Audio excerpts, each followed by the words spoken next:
Hello friends, welcome to my channel. So friend, आज हम इस वीडियो में डिस्कस करेंगे कि जियोग्राफी का जो पेपर है वो आपको किस तरीके से करना है। तो जो जियोग्राफी का पेपर है वो, जैसा कि आप सभी जानते हो कि जो क्वेश्चंस है वो कम कर दिए गए हैं, जिसके कारण आपके पास टाइम भी होता है और आप इजी वे में क्वेश्चन का आंसर भी अच्छे तरीके से लिख सकते हो। आपके जो क्वेश्चंस हैं वो कम हैं, इसलिए आप जो कुछ भी लिखो वो आप अच्छा लिखो, बेस्ट लिखो, जिससे कि आपके अच्छे मार्क्स आएँ। इसमें क्या है कि आप किस तरीके से यानी कि ज़्यादा पेज भी भर जाएं, आपको थोड़ा लिखना पड़े। इसके लिए सबसे बेस्ट तरीका होता है कि आप डायग्राम्स बनाओ। जैसे जियोग्राफी का पेपर है तो इसमें क्या है कि आप मैप का यूज़ कर सकते हो, कि मैप आप बना सकते हो, जिससे कि क्या है कि आपका एक जो पेज है वो आसानी से भर सकता है और आपको ज़्यादा लिखने की भी ज़रूरत नहीं पड़ेगी। तो इसी तरीके से हम आपको इस वीडियो में बताएंगे कि किस तरीके से आपको क्वेश्चन का आंसर लिखना है। जैसा कि मान लो आपकी जो पहली यूनिट है उसमें पूछा गया है कि भारत के भौतिक प्रदेशों के बारे में पूछा गया है। तो इसके लिए आपको क्या करना है कि जैसे अगर क्वेश्चन ये आ जाता है कि भारत के भौतिक प्रदेशों के बारे में लिखिए, एंड इसके बाद क्या है कि उसमें से किसी एक का वर्णन करो। तो जैसे यहाँ पर लिखा हुआ है कि उत्तरी पर्वतीय प्रदेश, फिर उसको 3 भागों में बांटा हुआ है, वैसे ही आपको क्या करना है कि आप लिख दोगे भारत के भौतिक प्रदेश, फिर आपको उसे 4 भागों में बांट देना है, जिसमें आप एक तरफ लिखोगे उत्तरी पर्वतीय प्रदेश जहाँ पर हिमालय लिखा हुआ है, और जैसे ट्रांस हिमालय लिखा है वहाँ पर आप लिख दोगे उत्तरी गंगा का मैदान या फिर उत्तरी मैदानी प्रदेश। तीसरे नंबर पर आप लिख दोगे प्रायद्वीपीय भारत और चौथे नंबर पर लिख दोगे तटीय प्रदेश और द्वीप समूह। इस तरीके से जैसे ये डायग्राम बनाया हुआ है वैसा ही आपको कोई भी अगर क्वेश्चन आता है भौतिक प्रदेश से रिलेटेड, कि जैसे उत्तर पर्वतीय प्रदेश का बताइए या फिर प्रायद्वीपीय भारत का बताइए या फिर गंगा के मैदान का बताइए, तो आपको इसी तरीके से इनको डिवाइड कर देना है। इसके बाद ये चीज़ डिवाइड करने के बाद आपको क्या करना है कि सबसे पहले आप लिखोगे अवस्थिति। किसी भी भौतिक प्रदेश की पूछी गई है तो आपका पहला पॉइंट बनेगा अवस्थिति से रिलेटेड, जिसमें आप बताओगे कि वो जो एरिया है वो कितने किलोमीटर तक फैला हुआ है और इसके साथ ही कौन कौन से राज्यों में वो फैला हुआ है, उसकी कुछ विशेषताएं बता दोगे। जैसे कि अगर हिमालय पर्वत है तो वहाँ पर क्या है, पर्वतीय इलाका है, जिसके कारण वहाँ पर क्या है कि जो भी कृषि की जाती है वो सीढ़ीदार की जाती है। इसके साथ ही वहाँ पर जो यानी कि परिवहन की सुविधाएं हैं वो भी कम हैं। इसके साथ ही वहाँ पर उद्योगों का विकास भी कम है। और आप लिख सकते हो कि जो हिमालय पर्वत है, जैसे यहाँ पर हिमालय पर्वत जो उत्तरी पर्वतीय प्रदेश है उसके बारे में बताया गया है। तो सबसे पहले आप इस तरीके का डायग्राम बनाओगे, देन आप अवस्थिति, जिसमें आप बताओगे कि जो हिमालय का पर्वत है, जो पर्वतीय प्रदेश है वो 2400 किलोमीटर तक फैला हुआ है। इसकी जो आकृति है वो धनुषाकार है। ये जम्मू कश्मीर से शुरू होता है और अरुणाचल प्रदेश तक फैला हुआ है। इसके बाद कौन कौन से राज्य आते हैं, जैसे कि जम्मू कश्मीर है, हिमाचल प्रदेश है, उत्तराखंड, ये सभी आपके हैं राज्यों के नाम लिख दोगे। उसके बाद आपके नीचे ये जो आपने पॉइंट्स लिखे हैं, अब आपको इसे ही क्या है थोड़ा थोड़ा एक्सप्लेन करना है। जैसे कि आप हिमालय के बारे में लिख दोगे कि जो हिमालय उसे 3 भागों में बांटा गया है ऊंचाई के आधार पर, जैसे महान हिमालय, लघु हिमालय और शिवालिक हिमालय। महान हिमालय के बारे में पहले आप बता दोगे कि जो महान हिमालय है उसकी ऊंचाई 6000 मीटर है। यहाँ पर कुछ 2 या 3 हर एक जो हिमालय है उनकी क्या है आप चोटियाँ याद कर लेना, जैसे कि महान हिमालय माउंट एवरेस्ट है और नंदा पर्वत है, नंगा पर्वत है, ये सब। इसके बाद लघु हिमालय के बारे में एक्सप्लेन कर देना कि यहाँ पर घास के मैदान है जिसे मर्ग कहते हैं, और जम्मू कश्मीर में गुलमर्ग है, सोनमर्ग है, इस तरीके से। और इसकी जो ऊंचाई है वो 3700 से 4500 मीटर तक है। इसके बाद आप शिवालिक के बारे में एक्सप्लेन कर देना कि जो शिवालिक है उसकी ऊंचाई 900 मीटर से 1200 मीटर तक है और यहाँ पर शिवालिक की पहाड़ियाँ पाई जाती हैं।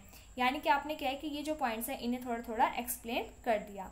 इसको एक्सप्लेन करने के बाद आपको क्या करना है कि आप एक पेज है जो उस पर आप भारत का मैप बना देना, जिसमें आप क्या है कि भारत के मैप को इस तरीके से दिखा सकते हो। जैसे कि आपने मैप बना दिया, उसमें आपने पहले लाइन लगा दी जिसमें आप सबसे ऊपर दिखा दोगे ट्रांस हिमालय, देन वापस एक लाइन लगाकर वहाँ आपने क्या है कि महान हिमालय, उसके बाद नीचे लघु हिमालय और उसके नीचे शिवालिक हिमालय, इस तरीके का बना दोगे।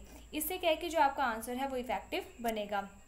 तो यही चीज़ आपको क्या है कि हर एक में करनी है। जैसे कि यहाँ पर क्या है कि उत्तरी विशाल मैदान है तो किस तरीके से उन्हें 3 भागों में डिवाइड करना है, पहले आपको ये बताना है।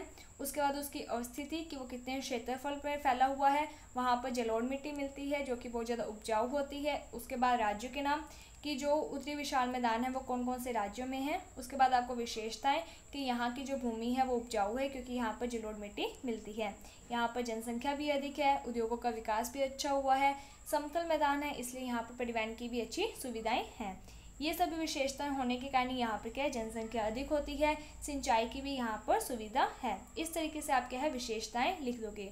उसके बाद क्या है कि आपको उत्तरी विशाल मैदान में ये जो 4 पॉइंट्स हैं इन्हें एक्सप्लेन करना है कि बाबर क्या होता है, तराई क्या होता है, बांगर और खादर। जब नदियां हैं जो वो पर्वतों से नीचे की तरफ आती हैं तो क्या है कि वो अपने साथ कंकड़ पत्थर लेकर आती हैं जो कि पर्वतों के जो नीचे तलहटी होती है वहाँ पर इकट्ठे हो जाते हैं, जिसके कारण जो नदियाँ हैं वो उन कंकड़ पत्थर के नीचे क्या है लुप्त हो जाती हैं। तराई क्या होता है कि वही जो नदियाँ हैं वो जब कुछ दूरी आगे चलने के बाद वापस दिखाई देने लग जाती है तो वो जो क्षेत्र होता है उसे तराई कहते हैं। यहाँ पर सबसे ज़्यादा मच्छर वगैरह पाए जाते हैं। उसके बाद आपको बांगर और खादर को एक्सप्लेन करना है क्योंकि ये 4 जो वर्ड्स है ये बहुत ज़्यादा इंपॉर्टेंट है और अगर आपने इनको अच्छे तरीके से एक्सप्लेन किया है तो ये आपके लिए बेनिफिट होगा। बांगर पुरानी जलोढ़ मृदा को कहते हैं और खादर नई जलोढ़ मृदा को कहते हैं। अब आपने इसको किस तरीके से एक्सप्लेन करना है कि आपको पहले बाबर लिखना है, उसके बाद उसको आपको अंडरलाइन करना है और यहाँ पर आपको एरो का निशान लगाना है। उसके बाद आपको नीचे से शुरू करना है। ये मैंने आपको समझाने के लिए बताया था। जैसे कि यहाँ पर अवस्थिति में किया गया है कि सबसे पहले आप पॉइंट का नाम लिखोगे, उसके बाद उसे अंडरलाइन करोगे, देन एरो का निशान और नीचे वाली लाइन से शुरू करोगे। इसके बाद आपको क्या करना है कि एक मैप बनाना है जहाँ यानी कि इस तरीके से आप शो कर सकते हो। अगर आपको राज्य प्रॉपर नहीं आते हैं कि किस तरीके से हम राज्य की यानी कि आउटलाइन करें तो आप इस तरीके से यहाँ पर शो कर सकते हो। अगर आपने इतना भी कर दिया तो वो आपका जो मैप देखकर ही जो एग्जामिनर है वो खुश हो जाएगा और आपको अच्छे मार्क्स दे देगा। और अगर आपको मैप नहीं बनाना आता है तो उसके लिए एक सेपरेट वीडियो बना दी जाएगी जिसमें आपको सिखाया जाएगा कि मैप किस तरीके से बनाएं। अगर आपने 2 या 3 बार या फिर 5-6 बार प्रैक्टिस की तो आपका जो मैप है वो इजी वे में बनना शुरू हो जाएगा। तो इस तरीके से क्या है कि अगर आप अपना आंसर लिखते हो तो बहुत ज़्यादा इफेक्टिव होगा। तो बस यही मेन बातें हैं कि आपको अपना जो आंसर है वो पॉइंट्स में लिखना है, उन्हें अंडरलाइन करना है, जो भी मेन बात है उसको आपको अंडरलाइन करना है। देन अगर आप उसको यानी कि मैप के थ्रू समझाओगे तो इसका जो इफ़ेक्ट है वो बहुत ज़्यादा अच्छा पड़ेगा। इसके साथ ही आप इस तरीके का डायग्राम भी बना सकते हो जिससे कि आपका जो यानी कि पेज है वो भी जल्दी भर जाएगा और आपको ज़्यादा लिखने की ज़रूरत भी नहीं पड़ेगी।